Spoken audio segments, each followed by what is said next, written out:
Hi, good evening, good morning, good afternoon, depending on which part of the world you're joining from. Welcome to the Tata Consumer Call. It's our absolute pleasure to host the management for a discussion on the Q3 FY21 results.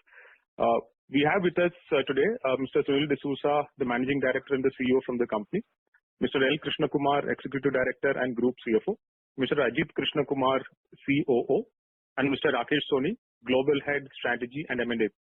Over to the management for the opening remarks and for further proceedings, please. Hi Manoj, thank you so much. Good evening everybody and welcome to the quarter 3 results of Tata Consumer Products. I have with me my colleagues here in Bombay and Nidhi, who is our Head of Investor Relations. I'll hand over to Nidhi now. Over to you, Nidhi. Thanks, Rakesh. So if you could move the slide, please, Rakesh. Hi, good evening, everybody. So this is pretty self-explanatory, the agenda. Rakesh, can you go back? Yeah, the agenda of today's call would be a quick presentation by the senior management, and then we will open up the floor for Q&A. Yes, next slide, please, Rakesh. And for those of you who are joining us for the very first time, we are Tata Consumer Products, and we were formed by merging the consumer products business of Tata Chemicals with erstwhile Tata Global Beverages in February of 2020.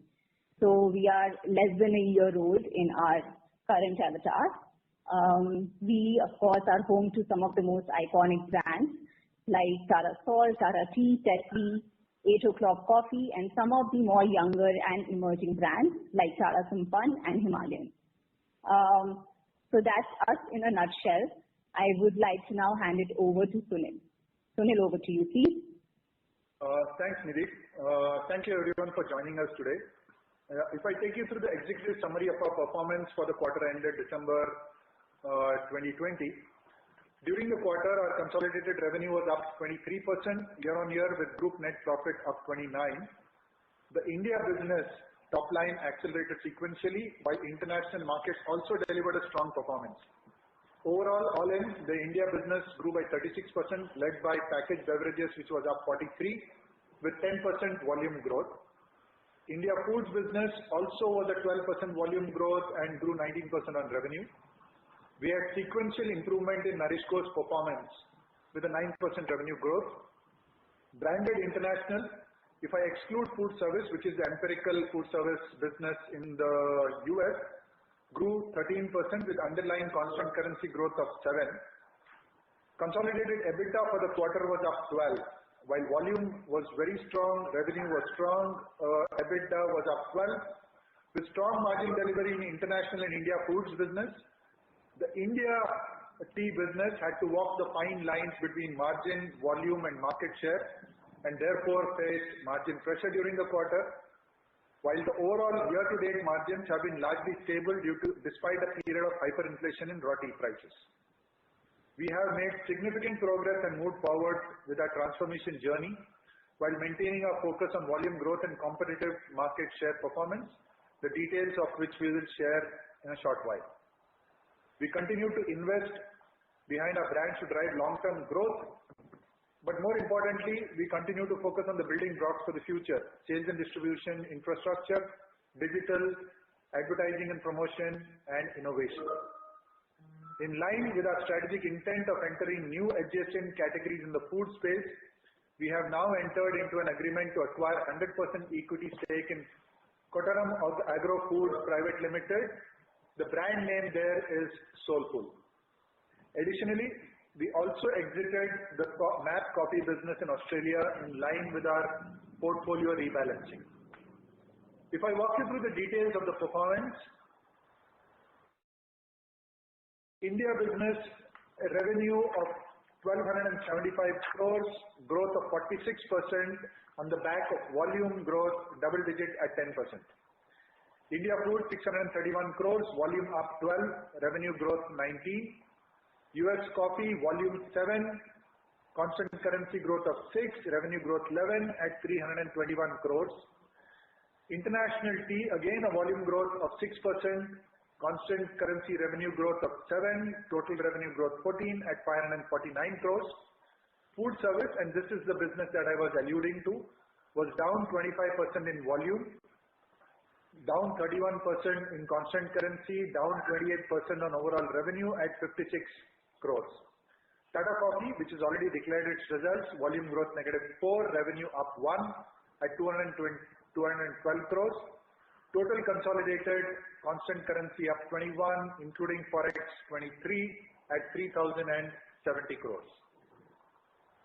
For the 9 months of this fiscal year, India business still a strong volume growth of 8% on India beverages, revenue growth of 30%, and that's primarily because of the rise in tea prices and therefore our pricing in the market. Revenue of 3,396 crores. India business volume, India foods volume up 9%, revenue up 17%, 1,800 crores of revenue.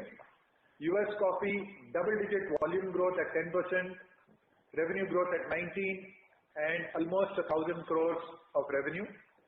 International tea 4% volume, 13% revenue, almost 1,500 crores of revenue.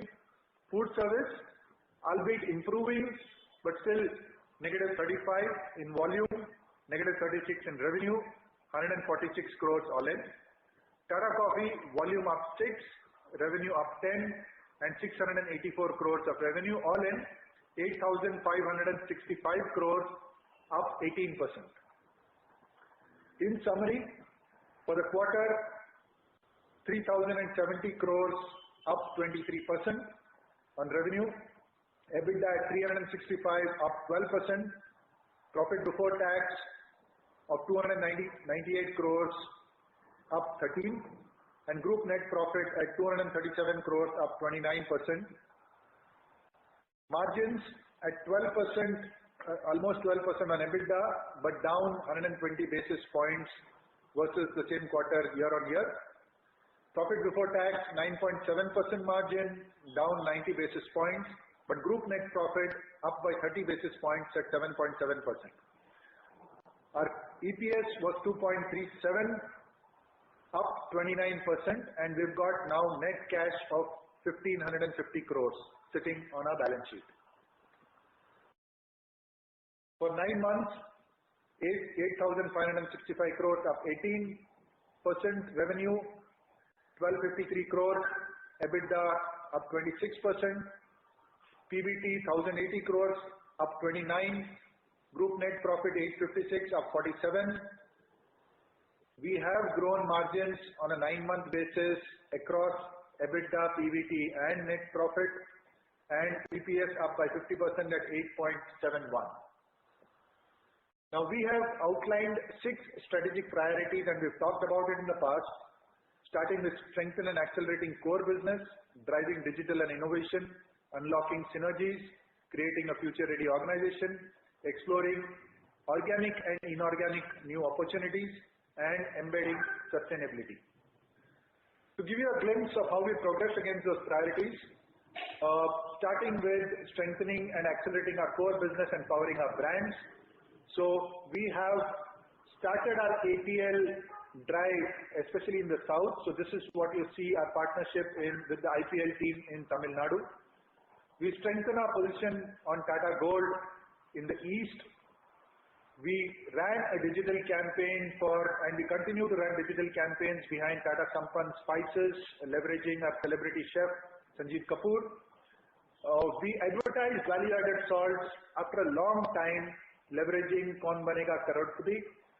I will talk to you about the results in a bit, and continued to power A&P behind base salt on the iodine differentiation. Just as a perspective, for ATL in this quarter in India, our total ATL spend was up by 40% versus last year. If I move to innovation, which is our next big priority, beverages was off to a fast start. So we've relaunched Tulsi Green, we've launched Tetley Immune Green Tea, we've launched Tata Tea Gold Care in select markets. Poha, which is growing 5x, albeit on a small base versus last year. We've added to it by launching Thin Poha, and we've seen very strong traction. Apart from that, pre-boiled tea, Tata Quick Chai, giving the convenience of boiled tea in a sachet, launched in select markets, and again off to a good start. We continued our innovation drive even on the international front. So herbal infusions in the UK, Australia, and specialty teas in Canada. Apart from that, we had launched Good Earth in Sainsbury's, which is off to a good start. We've extended the Good Earth range by launching kombucha. Incidentally, kombucha has won the Best NPD award from the Kantar group. Apart from that, we've also taken this opportunity to leverage our infrastructure in the US to expand our India portfolio to appeal to the Indian diaspora. So we've launched Quick Chai and Tata Coffee Grand in the US. With that, I'll hand over to Ajit to walk you quickly on the integration status and how we are unlocking synergies. Thanks, Arun. As you all recall, we have been updating on the status of the integration that started shortly after the merger was closed in February last year. So it has been almost exactly a year since we started this process. So 2 points I wanted to highlight at the high level. One is that this formal process that we've been running essentially concludes by Q4 in this current quarter, A. And B, the objectives that we had set out in earlier conversations with you, we believe we have mostly achieved. I'll highlight a couple of points from the latest quarter. I think we mentioned last time that the synergy identification had been done and that synergies had actually started flowing through. Those have been flowing through, and some of that is visible inside our results. They are consistent with or slightly better than what we announced when the original transaction was announced in May 2019. In terms of S&D, which is a significant focus here, and we'll come to that more in a minute, the substantial infrastructure of the India S&D is incomplete. It would include, for example, a consolidated distributed channel partner. So we have essentially a common distributor across most of India for our foods and our beverages business. The digitization of that when it comes to urban is complete. Rural is essentially very far along in terms of its rollout. In terms of the backend, for example, a TFA consolidation that has been completed for the north and east of India. We expect that to be completed by Q4 this year. In terms of digital also, we have made substantial progress. We expect to go live in India with the ERP S/4HANA in this quarter. We've also gone live with our integrated business planning software for heat demand planning in Q3, and the supply planning piece of that will go live now. So we are substantially along the way, and we will conclude, as I said, by this quarter. The critical piece to leave here is that these are essentially enablers for the performance that we hope to generate. Some of that is already visible, and I'll hand it over to Simon to walk through what this is meant for example, our sales and distribution network. Thanks, Ajit. So on this slide, you will see the integration update in terms of sales and distribution. So we have substantially completed our entire combination of distributors, and all our distributors are now 100% food and beverage. We've trimmed down the number of distributors by about 63% and got scale and focused distributors. But that said, while the number of distributors has come down by 63%, dedicated sales reps and feet on street has gone up by 30%. This is in line with our target to doubling direct distribution in 12 months from start of the integration. Outlets built, unique outlets built for 3 months are up by 65%. And the best part is 80% of these outlets are now built monthly, which shows a frequency of coverage that we needed to put in place. Rural feet on street, we've got about 700 TSOs out on the streets, which is 3x of the number that we had. We've got exclusive distributors and now direct servicing for a large chunk of modern trade and e-commerce.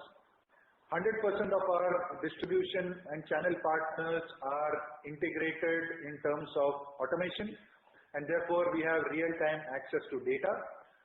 And while we've done that, we made sure we've held a tight line on accounts receivable, and our accounts receivable days have literally halved from where they were in the month of March. This just proves that we are moving from a largely wholesale model to more of a retail servicing model. Apart from that, exploring new opportunities. We have started off on our journey on exploring new opportunities. So Sampann, our total business is up by 40% year to date. I talked about value-added salt and powering A&P behind this. The value-added salt is up 110% year to date. Coffee is the other one which we have embarked on, and we have seen sequential improvement on this portfolio. Quarter 1, Quarter 2, Quarter 3 growths of +3, +21 and +32 respectively. The NourishCo portfolio, which started -68% in April, is now up 9% as we exit Quarter 3 and going from strength to strength. I talked about the acquisition of Kottaram Agro Foods, which is our exploring new opportunities inorganically. In line with our expansion priorities, we have now acquired 100% of the brand Soulfull.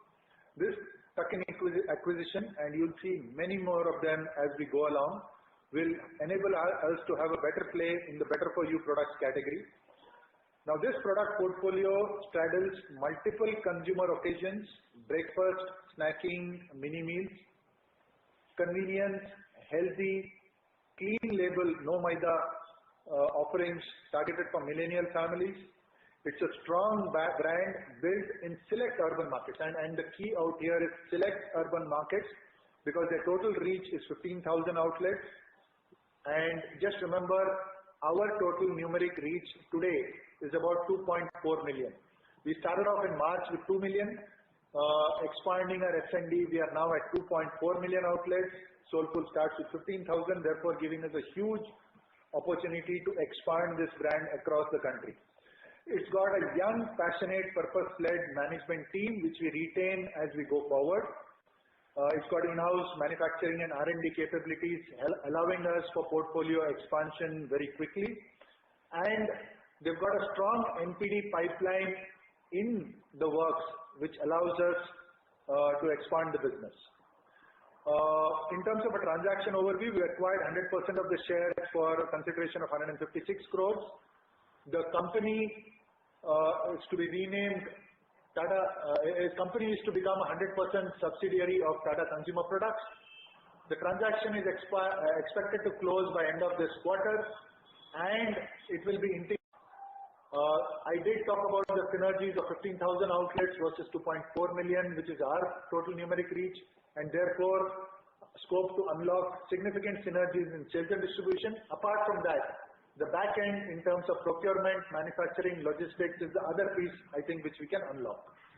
We're looking at adding the Tata brand. Consumer research shows us that adding the Tata brand only strengthens its credentials and takes it completely to a new platform. We have the Innovation Center at Pune, which already has very strong knowledge on millets and the like, and therefore we can leverage our R&D capabilities to build a platform for the future. And the strong and passionate team that we acquire with Soulfull, supplemented with TCPL expertise, will create magic. Definitive agreements have been signed. We expect to close by Quarter 4 2021, and we will then commence operational integration. In line with our strategic priority on embedding sustainability, we continue to focus on ESG. For the second year in a row, we've featured on the CDP A- list. In 2020, we continue our water programs of Project Jalodhari in Himachal and Assam, benefiting about 25,000 people. We've decreased our carbon footprint by 26% over the last 10 years, and 12% of our energy is from solar. Waste management, both the UK and India, we are very much part of our waste management processes. Sustainable sourcing, we won the Trustee Program, won CII Food Future Foundation National Award, which recognizes our work done. This program verifies 680 million kgs of Indian tea, positively impacting over 6 million workers and 57,000 small tea growers. We initiated the UNICEF Malawi project this year. Apart from that, the UNICEF Improving Lives program in Assam reaches 250,000 beneficiaries. And we continue our work on healthcare for people in Munnar, Assam, and we are a proud supporter of the Canadian Cancer Society. In terms of macros,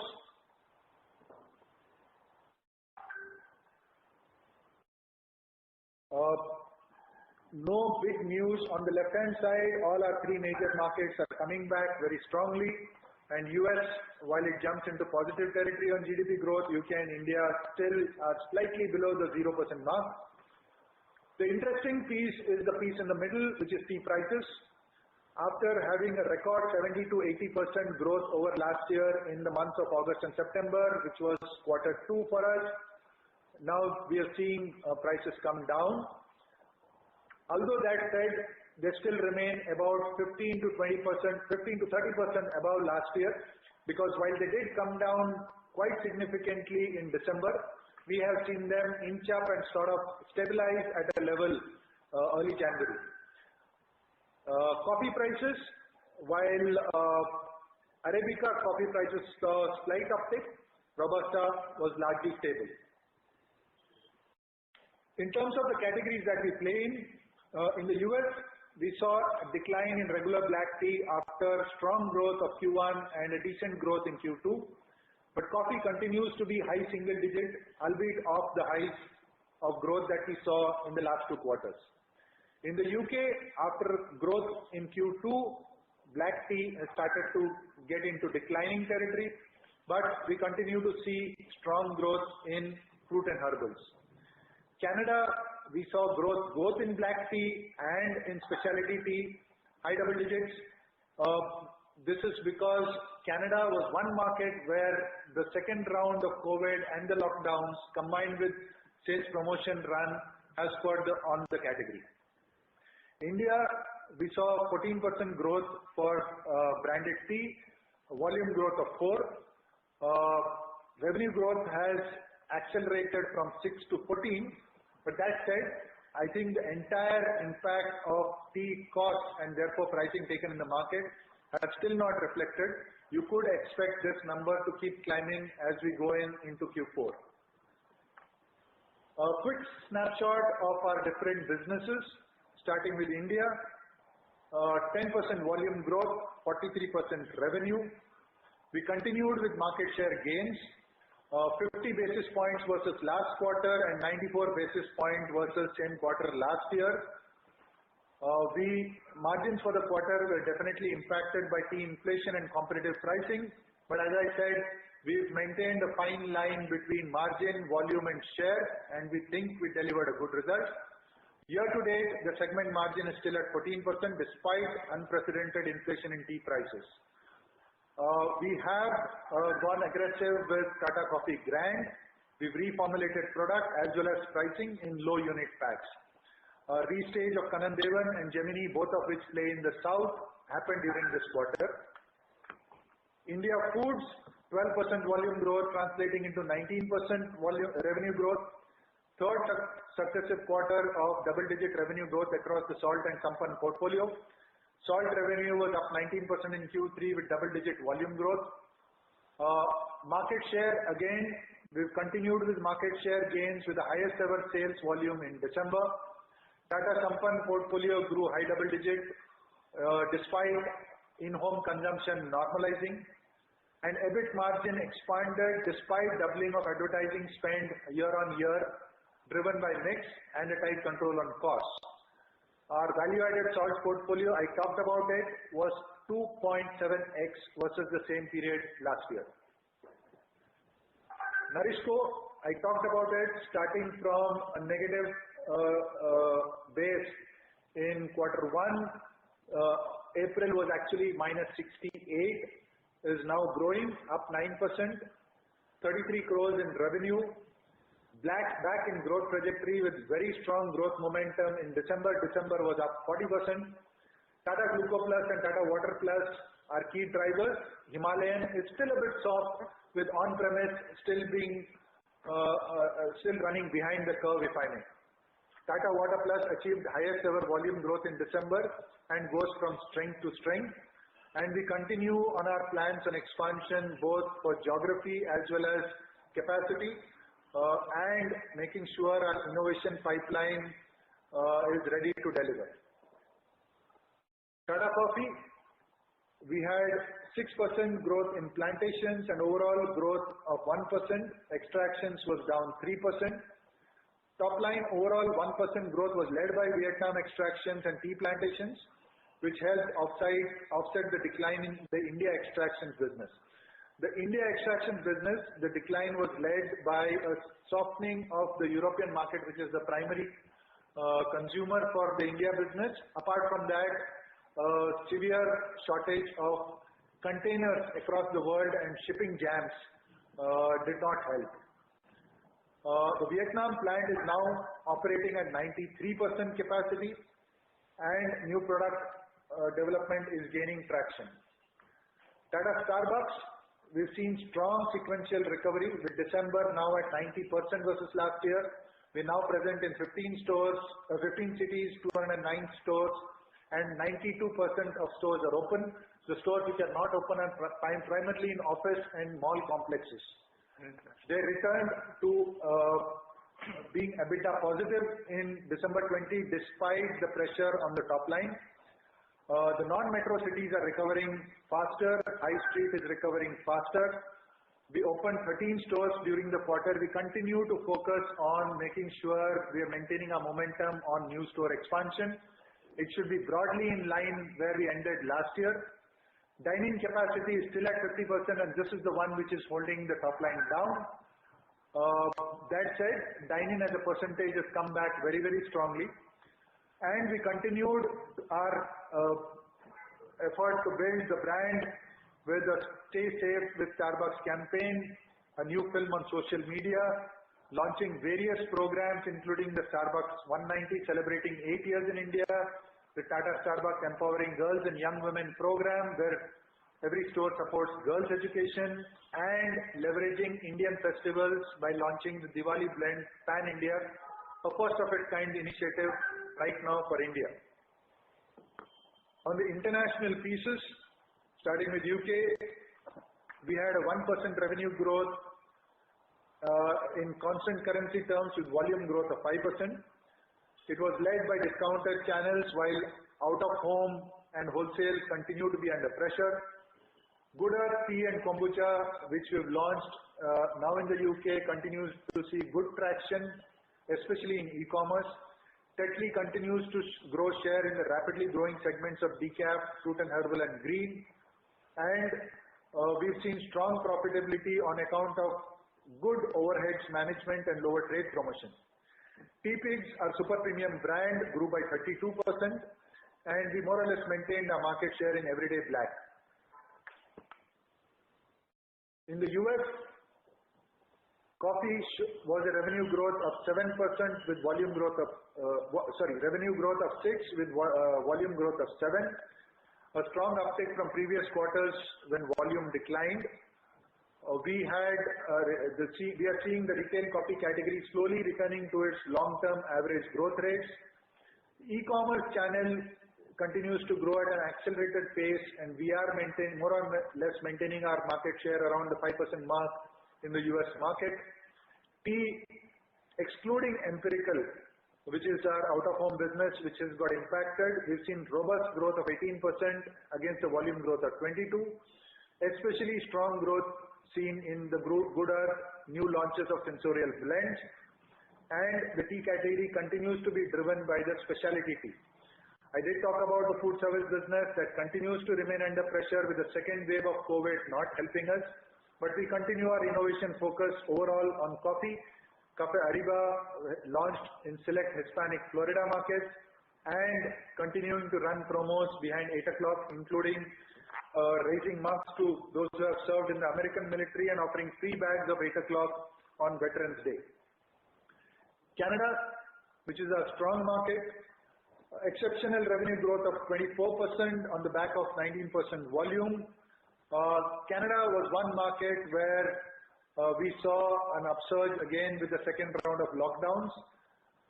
We have not seen a similar upsurge in the UK or the US. We have seen a 41% revenue growth in specialty tea outpacing the market. And Tetley continues to be the number one brand in the market, both in regular and specialty now. We launched a range of Tetley Super 3.0 range in Canada, and strong profitability in Canada driven by higher sales as well as a strong control on overheads.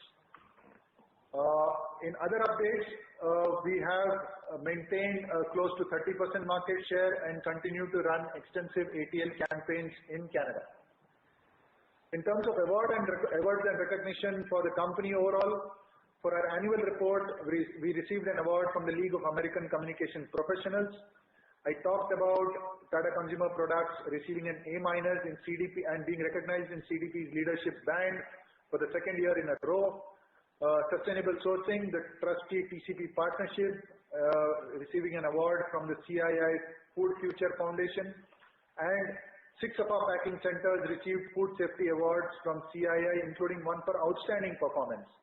Apart from that, we were voted the number one brand in the tea sachet category for the 8th consecutive year in Portugal. With that, I hand over to Mr. L. Krishna Kumar for highlights on our financial performance. Thanks, Sunil, and good morning, evening, good afternoon, everyone. So I'll walk you through highlights of the financial performance. As Sunil said, overall, it's been a strong quarter with 23% growth in top line and 29% in bottom line. Though the India business was impacted by the inflation in the tea cost, and we chose to focus on volume and share. Talking through the slide for the quarter in standalone, is the foods business, the tea business, that also has some amount of non-branded business included in the standalone results. Turnover of 1463 crores increased by 500 crores or 34% to 1963 crores. EBITDA dropped from 208 to 197, largely a function of tea cost inflation. Overall, the foods business did well with improved margins, but profitability was impacted in the tea business. Moving on to the consolidated revenues, 2,493 crores in the previous year, increasing by 577 crores or 23% to 3,070 crores. Of this increase, roughly about 7% or a little more is attributable to volume growth, and we saw volume growth across all markets and categories. In terms of operating profit, up by 39 crores, 12%, lower than the growth in turnover because of inflation in tea cost. Moving on to the next slide, consolidated financials. Just walk you through some of the key line items.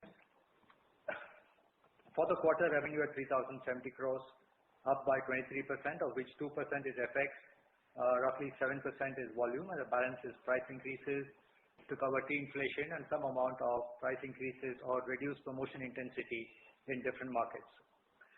The increase in EBITDA, apart from tea cost inflation, includes also higher spend on brand and overall tight control over discretionary costs and various elements in the cost line. EBIT at 300 crores is higher by 13% compared to the same period last year. Moving on to tax, you will find the tax at 55 crores is lower compared to 75 crores in the previous year. There are 3 reasons for that. One is the change in mix, and it's been a strong quarter for the international business with a lower rate of tax. There's also been an element of restructuring, and thirdly, there have been some completion settlement of assessments. So there have been some credits consequent to that. Talking about performance for the 9 months, revenue 8565 crores, an increase of 18%. EBITDA margin 14.6%, an increase over the same period last year. So on a YTD basis, operating margin is higher than the previous year, though for the quarter we have been impacted by tea cost inflation.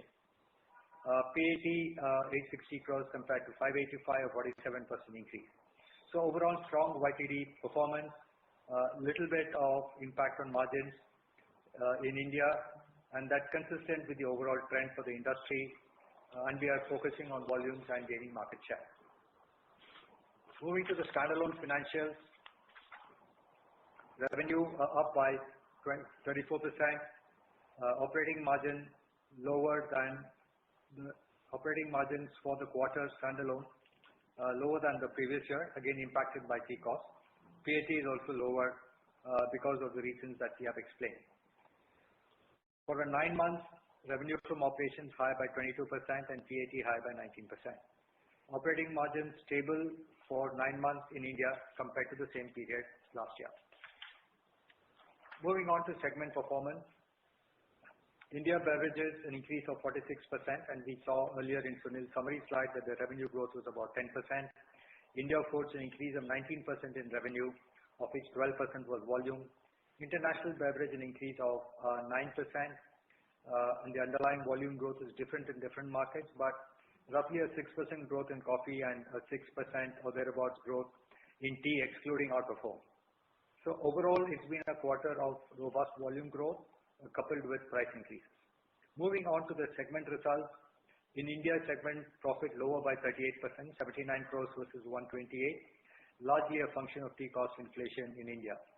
India Foods, strong profit growth, 41% improvement, good growth in salt volumes. But in addition to growth in salt volumes, it's also an element of premiumization as some of the new salt variants and new Sampann variants have done exceedingly well, improving the premiumization, the level of premiumization in the product mix.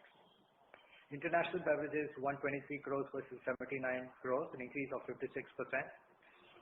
The volume growth is a major contributor, but in addition, it is also mixed because we had strong performance in Canada, outstanding performance by Teapigs, which is a premium brand, and also an element of cost control, which has helped to achieve fairly record operating profit from the international business.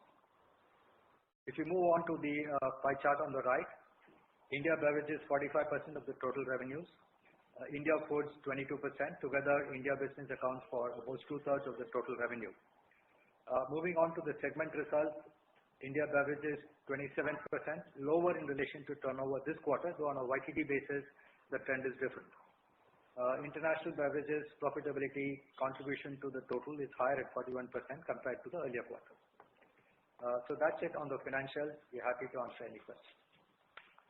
I'll just walk you quickly through the outlook for the business. All of you are aware that the COVID-19 vaccination programs have started in various countries, and this should help with economic growth returning next year. The Indian economy especially seems to be on a recovery path with key macro indicators moving up and all in-home consumption categories normalizing.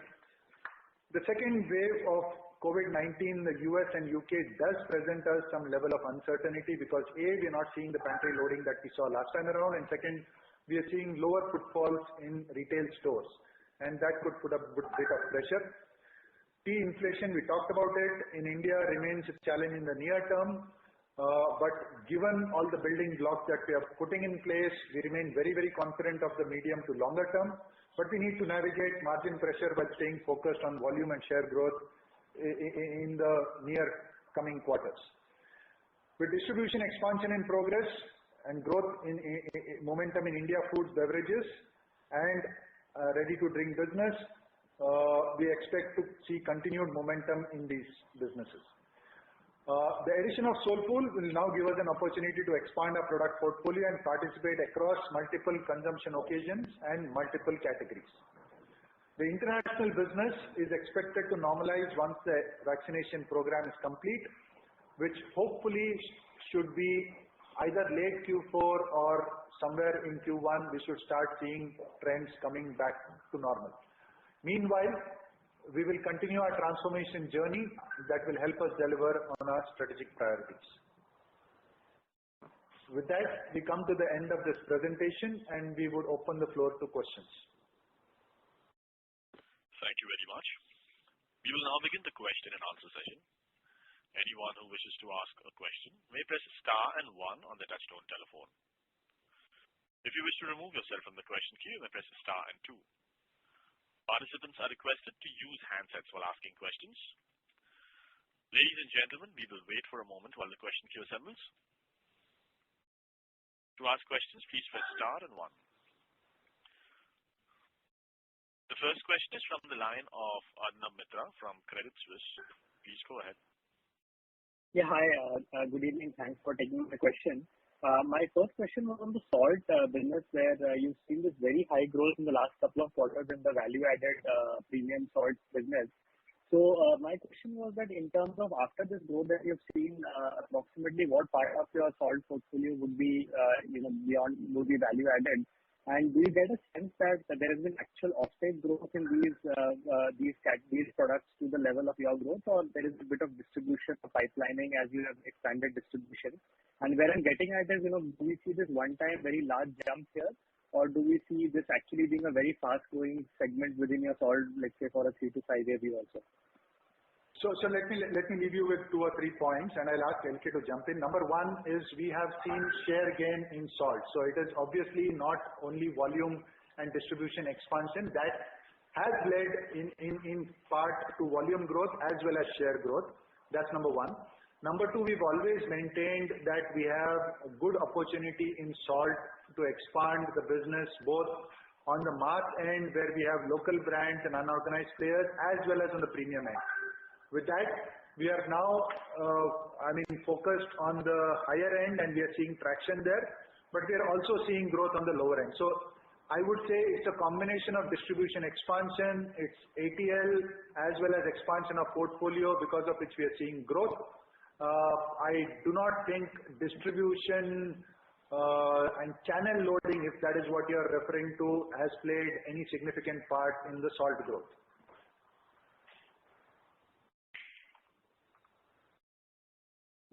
Okay, thanks for that. And my second question was on Soulfull. Congratulations on the acquisition. So, Soulfull, of course, plays in a lot of relatively large consumption opportunities, but it has a very niche, extremely health-oriented positioning. So, would you, in the medium term, use this to broad base into mainstream products also in these segments, or do you think the brand has got its strength and its niche, and you would probably want to keep it that way? So one of the biggest reasons why we've acquired Soulfull is its current positioning of better for you, and it's resonating with consumers in places where it plays. They've got a very strong product pipeline, and we see an opportunity to grow just by distribution expansion in the first place, and then focusing on product expansion. That said, right now, I do not think there is an intention to dilute the positioning of the product, because if anything, it plays up to what we bullseye of what exactly we were looking for.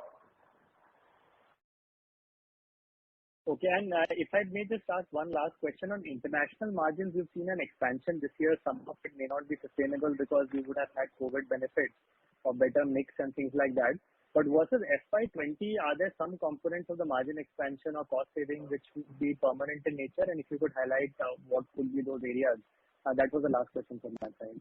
No, so I think there are 2 or 3 things here. I think the COVID impact, really, there is a one-time impact and there is a continuing impact of COVID from a demand side. I'll come to cost in a bit, right?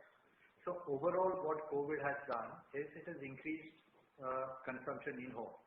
And tea is a winner when it comes to consumption in home. And even among coffee, because people are drinking coffee at home, brands which cater to in-home consumption have a higher growth rate. So that, apart from pantry loading and all that which you saw in Q4 or Q1, there is a slight uptake in category. That's the message I want to leave. How much of that will continue? We believe some of it will continue. The second part is premiumization and mix. And I think a fair bit of that is sustainable, because clearly that's come because a lot of people are now buying online and they're willing to experiment and buy newer brands, and the product portfolio and the margin, as more and more part of the portfolio gets sold to order online, is also improving. And I mentioned about Teapigs, which is our premium offering, having record growth. In Canada, we have seen very good growth in some of our specialty tea herbal offerings.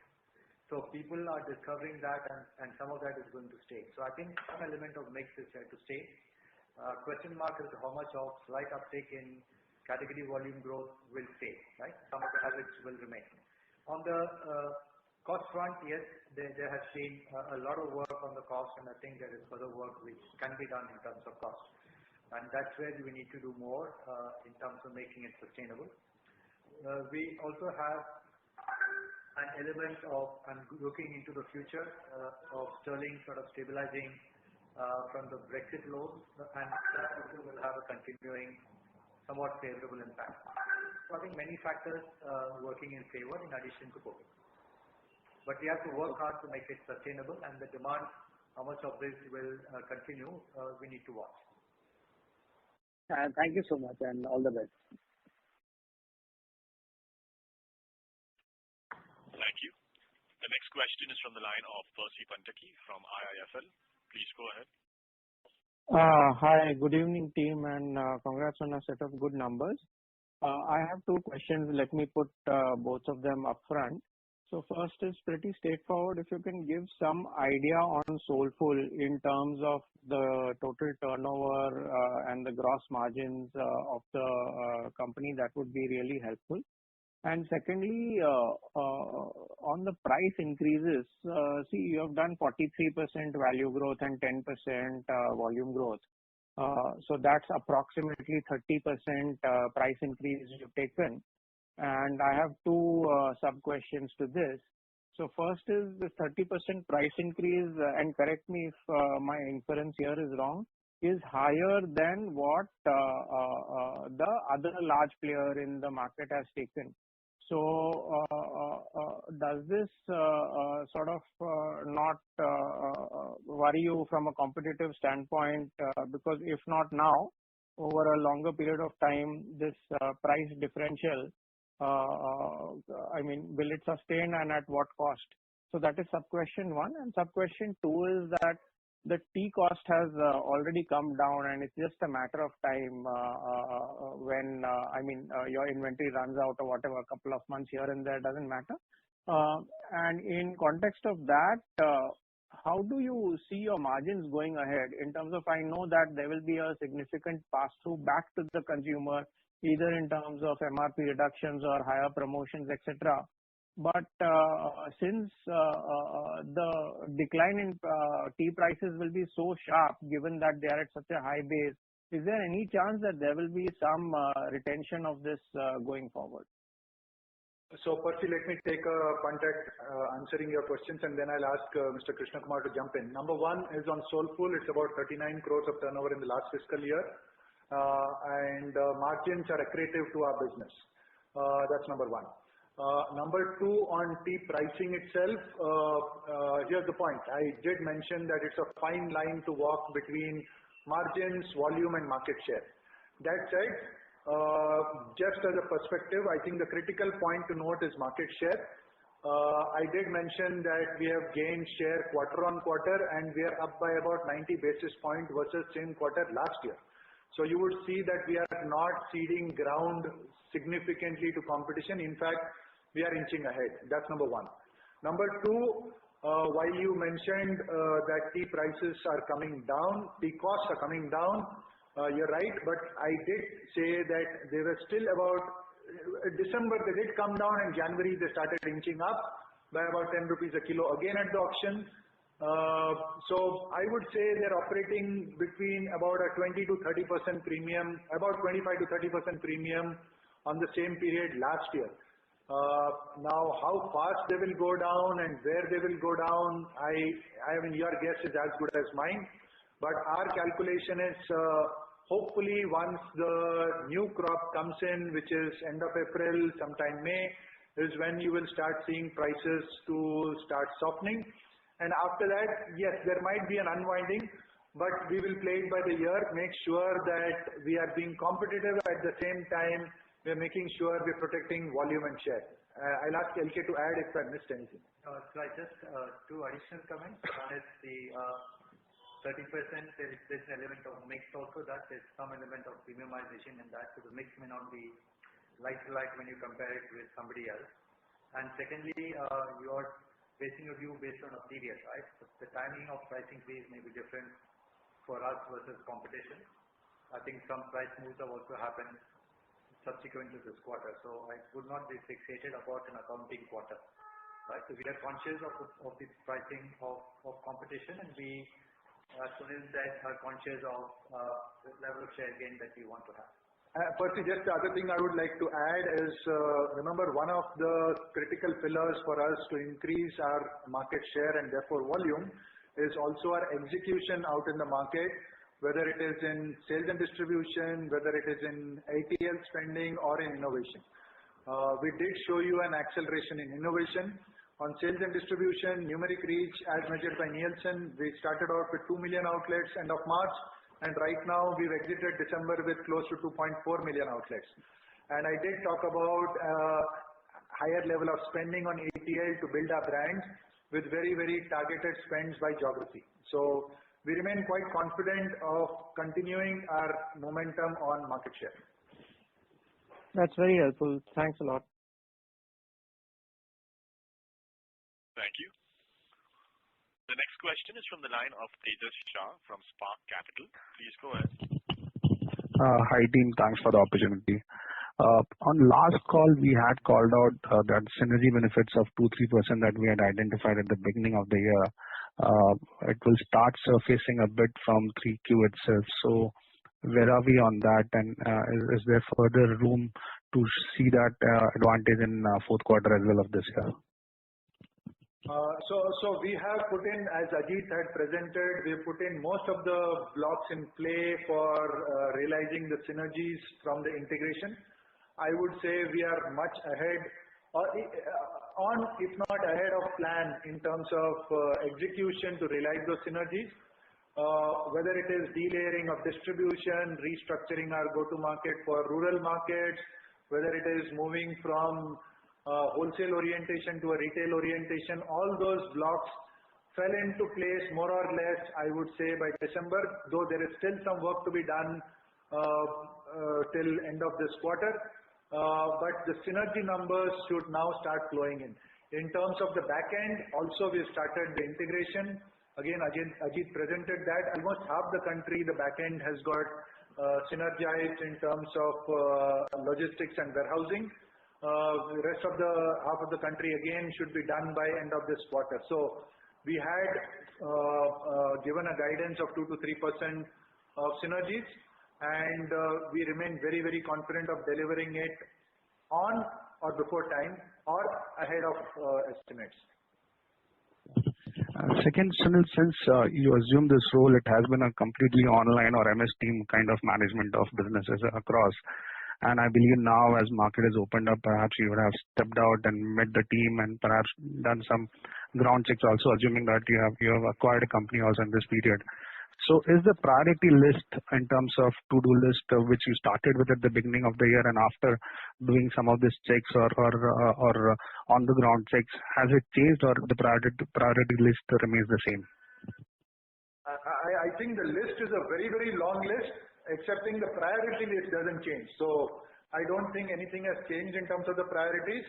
If we just execute the priorities that we've listed down, I think we will be in a good place. And last one, bookkeeping. Our JV numbers have been very volatile on last 3 quarters. So we had 43 crore loss and then 38 crore profit, and then again it has dropped down to 3 for this quarter. So what exactly, if you can explain what is going on there and in terms of volatility part. Okay, so the share of profit from JV and associates, right? In terms of JV, I talk about the material one, right? We have Starbucks, and we have a JV in. So as far as Starbucks is concerned, it has been a challenging period because of COVID, and progressively quarter on quarter they are improving. But we are not seeing. So that is one element. The second is we have businesses in markets like South Africa which are doing exceedingly well. There is then the third element is the plantation company in North and South India. Because of the tea price increases, they have also done well relative to the previous year, right? So overall, and there is an element of volatility quarter-on-quarter, right? So the general story is the challenges on business like Starbucks mitigated by the plantation companies and markets like South Africa, which have done better. I'm not talking about quarter to quarter. I'm talking about overall for the business. And quarter-on-quarter, what you need to remember, the volatility apart from Starbucks is an improving trend, so you should check that. But as far as the plantation company, especially North India, is concerned, there is volatility because a lot of the crop comes in the second quarter. So second quarter will be a peak profitability, coming down a bit in quarter 3, and then not having much crop in quarter 4. So that volatility of plantation will be there. But the underlying story is plantation companies doing well, compensating for accounting losses in Starbucks. Starbucks, as Sunil said, has been doing well progressively, and I think for the month of December they were positive in cash terms. So the sequential drop is largely to do with plantation business volatility rather than Starbucks. So it depends on the period. That's why I'm not commenting. If you just take, I'm just saying. Yeah, so the plantations were impacted in quarter 1 because of the lockdown. Starting thereon, I think the plantation business has picked up. Starbucks was severely impacted and is now picking up. So I would say right now all look to be in the positive direction. But like I said, Starbucks is still at 90% of last year levels. EBITDA positive in the last quarter, and right now seems to be on track to get back quickly. Sure. That's all from my side. Thanks and all the best. Thank you. The next question is from the line of Devika Jain from Ratnabali Investment. Please go ahead. Hi. So basically, when the new chairman joined Tata Group, he stated the vision to reduce the number of listed entities within the group. So do you see a consolidation of consumer entities within Tata Consumer? Like, could you throw some light on that? So the new chairman's mantra was simplify, synergize and scale, and we are fully in line with that, and we are working towards those objectives. Okay, and one more question was, what is your vision for NourishCo? Sorry, what is NourishCo? Vision for NourishCo. Yeah, vision for NourishCo is obviously we saw great potential in the brands that they have, albeit it was restricted very much in terms of geography. Tata Water Plus, Tata Gluco Plus have been very strong. Like I said, we've exited December with a 40% growth. We see geographic expansion, capacity expansion and portfolio expansion as being the key. And we see this business as growing multifold over the next few years. Okay, thank you so much. Thank you. The next question is from the line of Sumant Kumar from Motilal Oswal. Please go ahead. Yeah, hi. So the Tata Consumer, you said again market share of 94 basis in this quarter. So with the increase in direct and indirect reach, how is the market share increase expected in next 3 to 5 years? So we've got a very clear objective to continue to grow our market share. And remember, this 94 basis points is just as we've started our execution drive, which fell in place in December. And the numbers of 94 basis points are December quarter 2020 versus December quarter 2019. Yeah.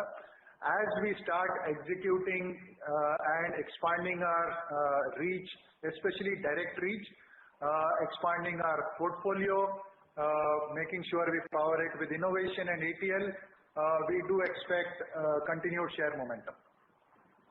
Okay. And with the decline of more than 25%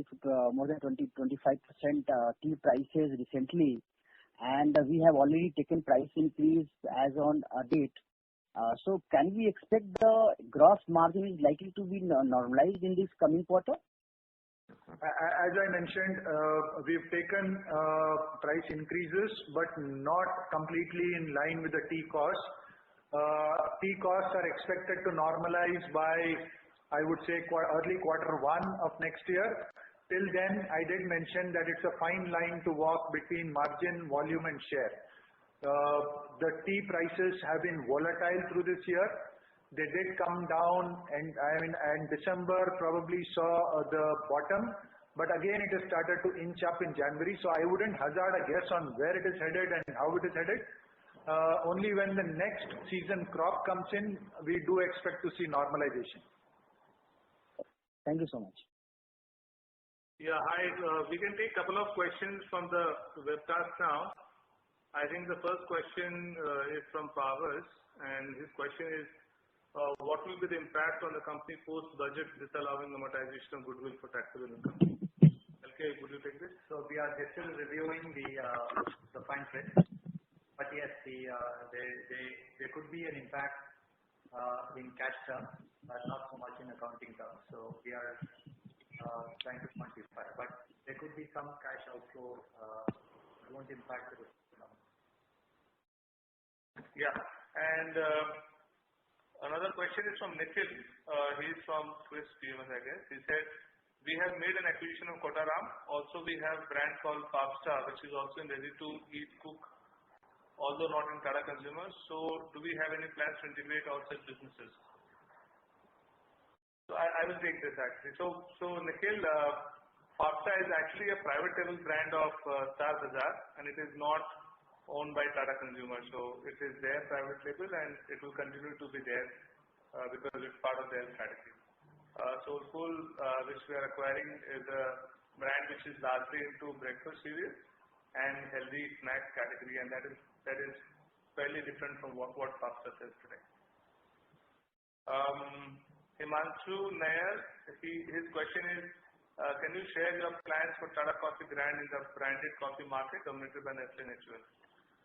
Yeah, I do believe that with the Tata Coffee heritage and the origins with us, given the Tata brand name, I do think we can make a decent dent into the coffee category. Nestle and Unilever dominate this category. Today we have an insignificant share.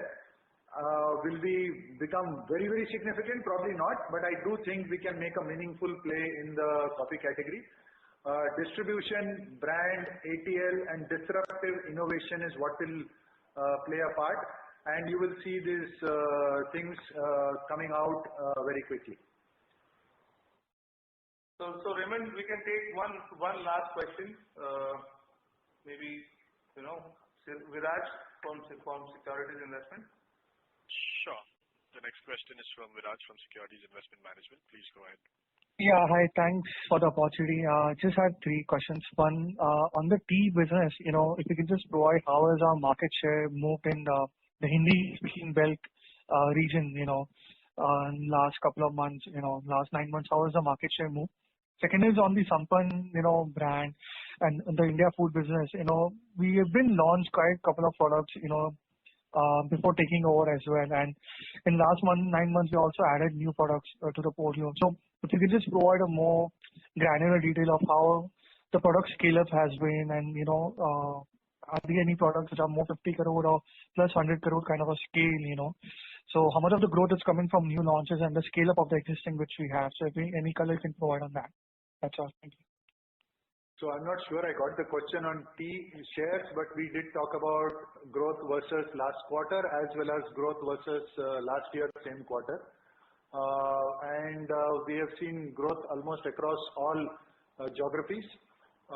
That's number one. Number two, on Sampann, I think right now the growth is still happening on the categories that the products that we acquired, and we are seeing that through a simple formula of distribution and ATL.